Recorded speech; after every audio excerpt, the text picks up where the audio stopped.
Trump's threat of 100% tariffs on Canada just proved Mark Carney's point. But what does this mean for Canada's future? And are we really heading toward independence? Breaking tonight, the most powerful validation of Mark Carney's leadership just arrived from the most unexpected source. Donald Trump didn't refute Carney's arguments, he confirmed them. The Atlantic is heating up. Canada's Prime Minister stood before global elites and declared that American hegemony was finished. Washington could have stayed quiet. It could have handled this through back channels. Instead, it chose public threats. Everyone believed Trump would ignore Carney's warnings at Davos. Political strategists expected diplomatic channels to quietly manage the tension. Analysts assumed America would maintain the composure befitting a superpower. They were all utterly incorrect. Thursday morning, Truth Social. Sitting at Mar-a-Lago, President Trump posted a message that electrified Ottawa. Dear Prime Minister Carney, please let this letter serve to represent that the Board of Peace is withdrawing its invitation to you regarding Canada's joining what will be the most prestigious board of leaders ever assembled at any time. Translation: the American president just proved every single thing Mark Carney said about collapsing hegemony was absolutely correct. And what happened next? The leader who warned that living within the lie was ending revealed exactly why principled resistance is reshaping global power, while American intimidation tactics collapse.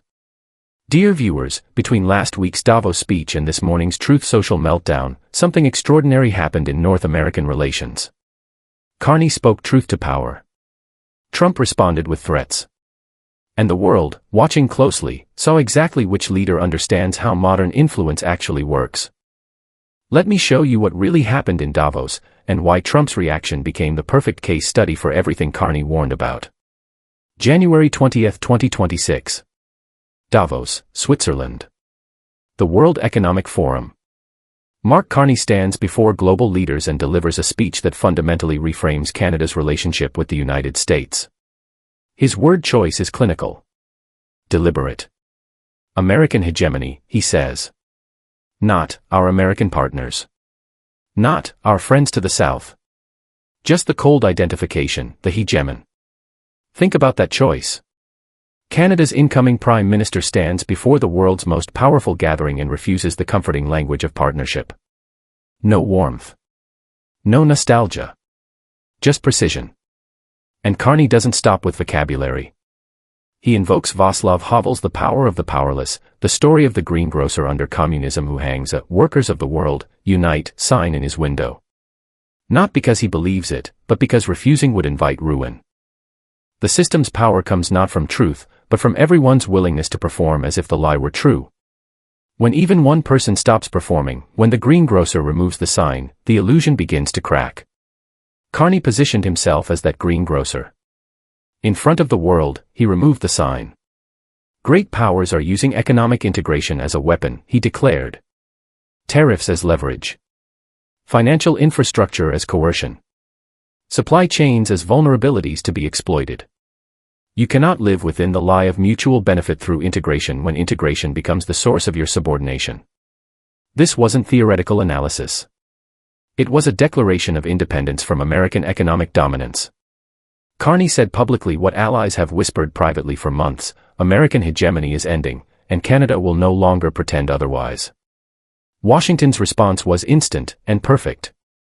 Speaking at Davos, Trump delivered exactly the threat Carney warned about: I watched your Prime Minister yesterday. He wasn't so grateful. They should be grateful to us. Canada lives because of the United States. Remember that, Mark, the next time you make your statements. Pause on that language. They should be grateful. Canada lives because of the United States. This is not the language of partnership. It's the language of subordination. A hegemon demanding gratitude for protection, precisely what Carney described. Trump's worldview has always been clear. Leverage is everything. Leverage is having something the other guy wants, Trump wrote in The Art of the Deal. Or better yet, needs. Or best of all, simply can't do without. No shared values. No mutual respect. Just extraction. And this is exactly what Carney identified as unsustainable. Hegemons cannot continually monetize their relationships, he warned. Allies diversify. They hedge. They rebuild sovereignty. Now watch what happened next. Thursday morning, Truth Social again. The Board of Peace letter. Trump didn't threaten Carney privately. He didn't use diplomacy. He publicly withdrew an invitation to what he called the most prestigious board of leaders ever assembled. The message was unmistakable: cross America, lose access. But here's the irony. Trump called it a board of peace while threatening a peaceful ally with economic punishment for the crime of honest speech. Nothing, not even peace, transcends Trump's transactionalism. And that revelation is more valuable than any diplomatic briefing. Because Carney's argument rests on one core insight: systems built on lies are fragile. When one leader stops performing, the illusion cracks. Power that seemed absolute reveals itself as dependent on compliance. Trump's reaction proved the fragility. A Canadian Prime Minister speaks honestly. The American president responds not with dialogue, evidence, or reassurance, but with punishment. This is exactly what Havel understood. The greengrocer hangs the sign not because he believes it, but because obedience buys safety. The system survives only so long as everyone performs the lie. But Carney added something crucial. Communism hid behind ideals, solidarity, progress, a better future. Trumpism hides behind nothing. It presents naked self-interest as honesty. That's both a lie and a weakness. It's a lie because most nations still value partnership beyond extraction. And it's a weakness because it creates hunger for the opposite, leaders willing to act with principle. That's why Carney's speech resonated. He didn't just analyze power. He demonstrated an alternative. He accepted risk. He showed that leadership means more than leverage. It was brave. And bravery itself shatters the cynicism Trumpism depends on. The road ahead won't be easy. Trump is vengeful. America can inflict real harm. Canada will face economic pressure.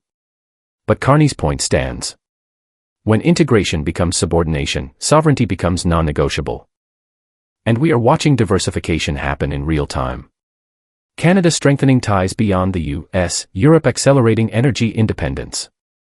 Asia building trade routes that bypass American dominance, not out of hatred, but out of prudence. The world is built on relationships, not leverage. America's unused strength was never weakness, it was restraint. And abandoning restraint doesn't demonstrate power. It reveals the inability to distinguish fear from respect. Here's what Trump fundamentally misunderstands. The greengrocer removes the sign not because the system weakens, but because he finds something worth the risk: truth, dignity, self-respect. Carney found that in Davos. He removed Canada's sign. We will not pretend hegemony is partnership. We will not perform gratitude for subordination. We will rebuild sovereignty, openly. Trump's fury proved the choice was right. Because the reaction exposed the truth: this was never partnership. It was dominance. Never mutual benefit, just extraction. Never alliance, just leverage disguised as friendship. Every ally watching learned the same lesson. Honest speech brings punishment.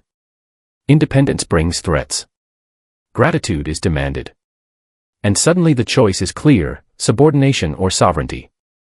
Carney chose sovereignty, and showed it's possible. Other leaders will remember this moment. Not just the Davos speech, but Trump's response. Not just the warning, but the proof. The illusion is cracking. The sign is coming down. And if Mark Carney speaking honestly triggered this level of fury, it tells us everything about whose power is real, and whose depends on pretending. This is the new reality. Leaders who speak truth become targets. But they also become examples. Trump didn't weaken Carney. He strengthened him. He didn't disprove the argument. He validated it. The hegemon that demands obedience while pulling invitations to peace boards has already lost the most important thing of all: allies who cooperate because they choose to, not because they're forced. The sign is down. The illusion is cracking. And the world is watching closely to see who removes theirs next.